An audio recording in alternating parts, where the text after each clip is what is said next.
Hello, everybody. My name is Clint Heffern, and this is my EDL 851 Module 1 introductory video.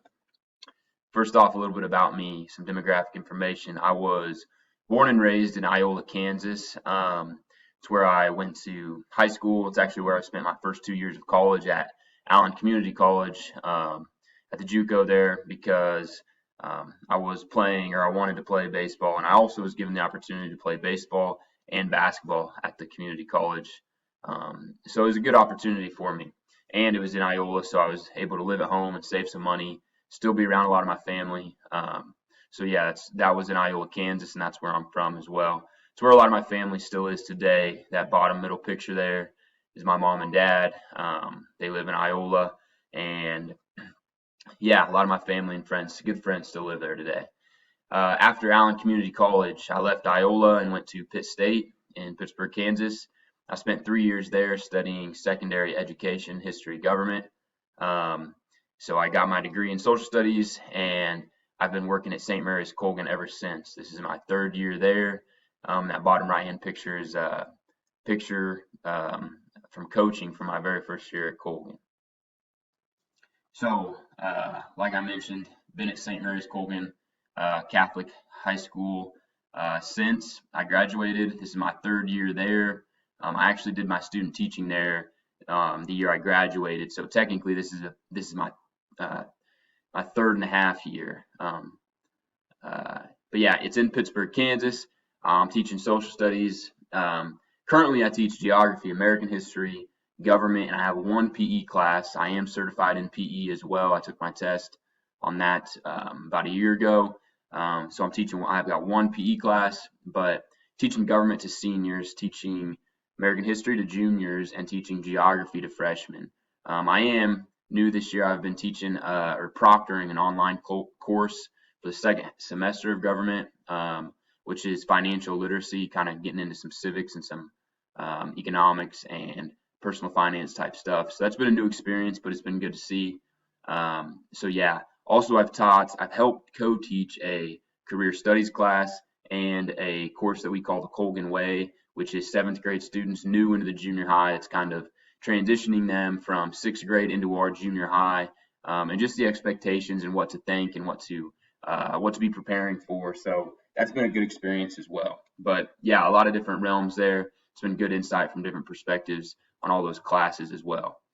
New this year, I took on the junior high athletic director position. It's been great insight for administration as far as completing my master's and hopefully one day, moving up into administration. It's been great insight. I've been learning a lot, and been lucky to have a lot of people around me that have helped me out throughout this first year of getting through it. As well, I coach. I love coaching. Love sports. Huge sports person, and I think that really helps my relationship with the kids in the classroom. But I've coached football, basketball, and baseball, and I help with the summer weights and conditioning program. Me and one other guy kind of co-teach that, and yeah, it's another one of my passions. I like being active and all the benefits of that and how it can help sports, but not only sports but life. So I help do that in the summer times and just really enjoy it. This picture here is from coaching this past year. I was actually able to coach against one of my high school coaches that I played for. So it was just a really cool experience. Okay, moving on, strategies for developing basically a culture that supports professionalism and collaboration, but also focuses on improvement. I think to do this, to focus on improvement, we need to utilize all the resources we have. So all the people we have, all the teachers, the staff, the paras, etc., all the teachers, all the people, but also all the technology. What technology do we have? We need to use it, and we also, that bottom point, need to constantly be reassessing and looking out and seeing if there's new technology or new methods or new programs or whatever it may be. What's new out there, and can this help us? Now, that's a fine line because I don't want to be, or I don't think you can't be changing every month or every 2 months or every year even. You need a plan and a direction, but at the same time, you need to be constantly reflecting and seeing, can we do stuff better? Can this help us to see if you're truly getting the most out of what you have?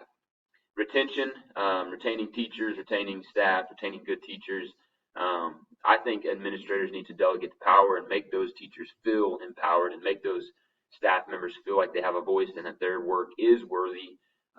And also administrators need to be visible to all faculty and staff. I think a good way to do this is by individual meetings with staff throughout the year to hear their input, to hear their voice, to see what they need, to see how we can help them, and also just to reach out to them and say, hey, we appreciate what you are doing. We notice what you are doing. Thank you for your work. I think that will help. Supporting learning. I think professional development really needs to be taken advantage of.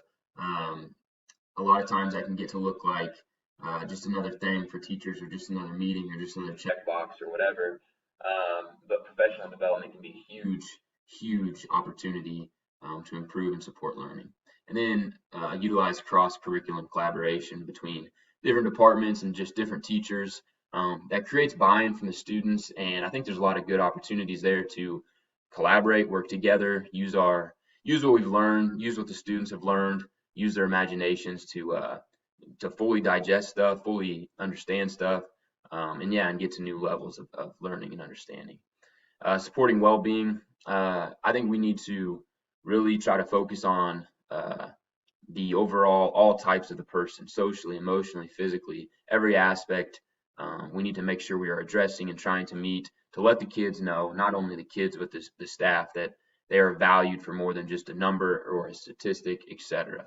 So utilize everything we have, our counselors, our assembly rooms, our homeroom times, every minute we have in a day, to let these kids know, let these people know, hey, you are valued. And how does it support educational success and well-being of each student and adult? It just creates a buy-in, kind of like I mentioned earlier. It empowers everybody. It empowers the teachers. It empowers the students to let them know, like I said, that they are cared for. They are more than just an athlete or a statistic or somebody that we have to see, but it's someone that we want to see. We want them to be a part of what we are doing, and which I just think will create overall better results. Just overall in the classroom, outside of the classroom, as the kids and the people leave to be contributors and members of society. Roles are played by relationships. Again, it shows that they're cared for and valued, and that we're working together for a noble cause. And then trust, like coaching in different aspects, but addressing all those parts of the person shows that they are cared for. So relationships and trust, I think, work with each other. And again, well-being, it emphasizes the point that all are cared for on a deeper level, and which internally and hopefully motivates them to do their best. This last picture I got for you is just it's one of my pictures from my first year teaching at a PEP assembly. Just think it's a pretty cool picture. It has a lot of meaning to me, but I thought I'd share that with you guys. Thank you, and I'm looking forward to this semester.